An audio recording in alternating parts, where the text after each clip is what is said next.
Grasso, Shevchenko, 10-8 round. Was this the best thing to happen to Valentina? It's for sure the most interesting. Valentina Shevchenko has not had a fight where people talked about it before the fight. She hasn't had a fight that people talked about it the day of the fight. She hasn't had a fight where people talk about it during the fight or after the fight. And of all of those things, and as important as nice as they are, by far the hardest to do is after. When a fight card is done, Sunday's a travel day, Monday is a recap day, and Tuesday, they're moving on to what's next. And there's very, very few times that formula ever gets disrupted. I cannot imagine, had we had anything but a 10-8 round, that we're still in that situation. Like, just by example, the reason I bring up the 10-8 round, if Valentina would have won the belt, she would be moving on with whatever's next. Would have that been an immediate rematch with Grasso? It would be really hard to imagine that. Seemed like they really settled their business, but would it be? And if it wasn't, who would have been next? And whoever that was next, what were you going to do to make that interesting? You've had 5 years with her, and it hasn't happened. Like, what would have you done? And I bring this, it's this whole thing about a 10-8 round. Is that the entire reason that we are here? I'm okay with it if it is. Like, whatever is the most interesting is what's going to grab and go, even if it's unfair. And that would be unfair, because that was one of the great fights, period. Not just of the night, not just of the division. That was one of the great fights. That fight represented hard work and grit and discipline and desire from both athletes like few fights we've ever seen. Going into the fourth round, when Grasso came out of her corner, that is when we, the trained audience, are going to find out, is now a good time to go to the refrigerator? Is now a good time to get a couple of errands done and come back for the announcement? Because at the beginning of the fourth round, when you are clearly down by 3, the math is now against you. Now, an announcer will generally cover you just as a way of getting the audience to not turn the channel. And the announcer will say things like, moral victory. A moral victory comes when you have flipped the switch from trying to beat your opponent to surviving the clock.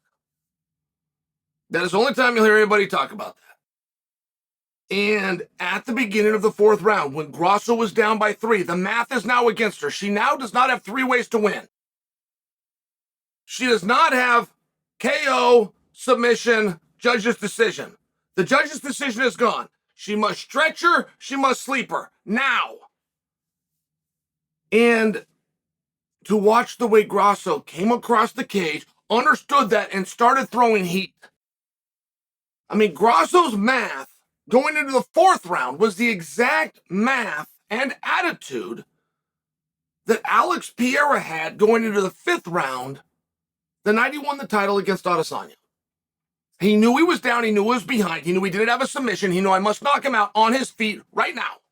He walked across the ring and he did just that. It wasn't an accident. There was an urgency. There's something that goes within Pereira when the barn's in sight. There's something that Pereira feels as an athlete when the house is on fire. Many athletes are like that. They're like a wounded animal that there's a story being told as the competition goes on, and they get painted into a corner, and that's when they come out. And I didn't know Grasso had that in her. I do now, and I realize Valentina was too good, particularly on her feet, that Grasso didn't knock her out. I get all of those things, but the effort, the attitude, and the desire, and the understanding of the circumstance was the same. It'd be sad if that's not what we're talking about. Shevchenko having opportunities to stay down, having that window open, right, to walk through. That's what the entire competition is about. The announcers in the world and the people that have never done it will be convinced it's about a jab and a setup. We went to the body and we came up, they'll do all of these different things. All you're witnessing is a spirit-breaking contest. That's it. I am going to come in here and I'm going to try to break your spirit. Mentally and emotionally, I'm going to convince you don't want this enough and you're not prepared enough. And once I can get you And it only takes a second. For 1 second, if I can make you understand and or doubt whether you're ready or your desire compared to mine, you will then find the way out. And that's all that you're witnessing. That's what you're truly watching. But neither girl did it. It brings you back to Ultimate Fighter 1, Bonner versus Griffin. That fight was not a great fight because they both put their chins down and threw like bums. That's not what made that great. They both tried to win the entire time. For every second that was on the clock, neither of them walked through that door and allowed their spirit to be broken. And that's what that fight should really be about.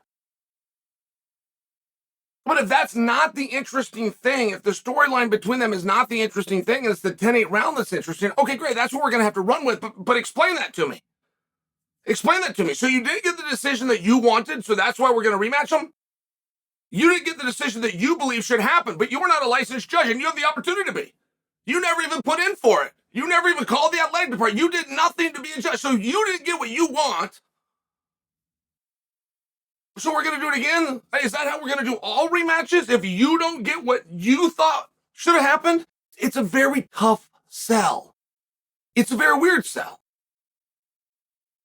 I mean, this match felt like an attempt to correct what had happened in the first fight. There's a well-named, recognizable name fighter named Valentina Shevchenko. There's an opponent that's none of those things.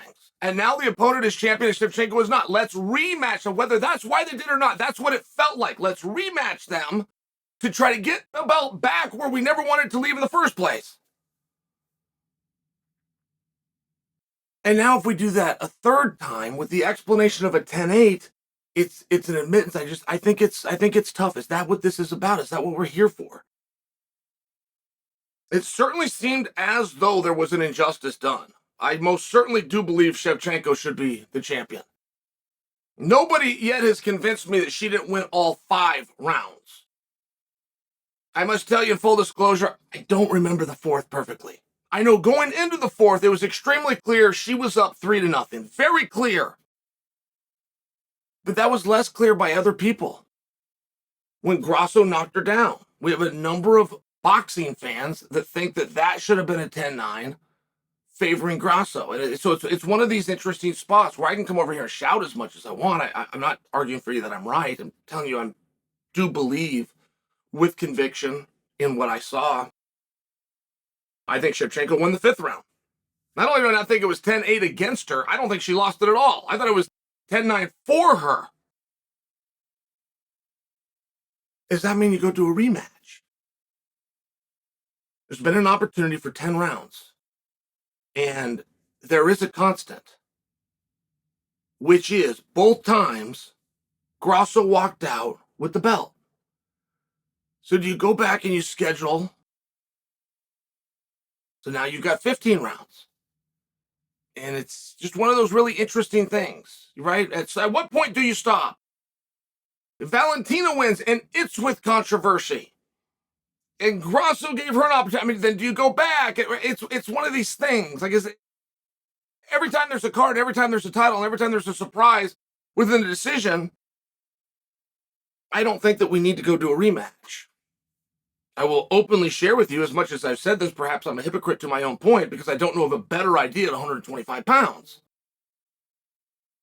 If they are going to rematch, let's not make it about the fact that you didn't get the outcome you wanted in the last one.